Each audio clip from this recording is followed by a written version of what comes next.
मेहनती किसान की कहानी भाग 2। किसान गिड़गिड़ाया, लेकिन जमींदार ने बहुत धमकाया। बॉक्स पाकर जमींदार बहुत खुश हुआ, मगर किसान का रो रो कर बुरा हाल था। जमींदार की अब चांदी हो गई। वह जो चाहता बक्से में डालता और उसे कई गुना पाकर खुश हो जाता। कुछ लोगों ने जादुई बक्से की खबर मंत्री जी के पास पहुंचा दी। पहले तो उसे विश्वास नहीं हुआ, फिर उसने अपने विश्वासी सेवक को बक्से की सच्चाई परखने के लिए भेजा। वहां जो उसने बक्से का जो जादू देखा, तो वह मंत्री के पास जाकर सारी सच्चाई बता दिया। मंत्री ने जमींदार को बुलाया, फिर उसे डराते हुए कहा, हमें पता चला है कि तुम्हारे पास एक जादुई बक्सा है।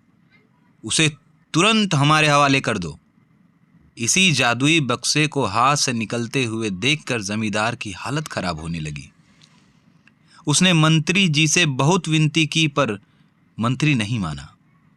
बक्सा पाकर मंत्री मतवाला हो गया।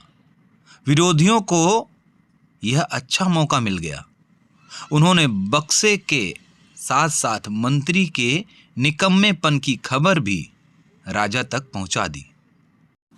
बक्से की बात सुनकर राजा अधीर हो उठा। वह अपने सेनापति के साथ मंत्री के घर जा पहुंचा।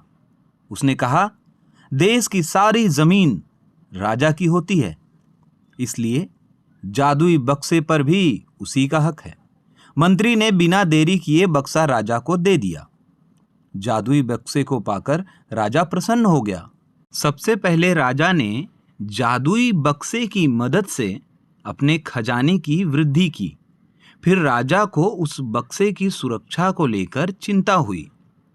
राजा हर कीमत पर उस बक्से को अपने साथ रखना चाहता था। राजा ने सोचा कि इसका रहस्य ज्ञात करना चाहिए कि आखिर इस बक्से में क्या है। यह जानने के लिए राजा उसमें प्रवेश कर बैठा।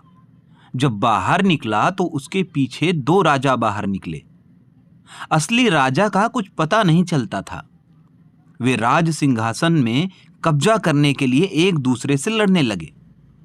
यह जानकर किसान को बेहद दुख हुआ। वह अपने आप को कोसने लगा और बोला कि कितना अच्छा होता कि मैं इस बक्से को जमीन में ही गड़ा रहने देता।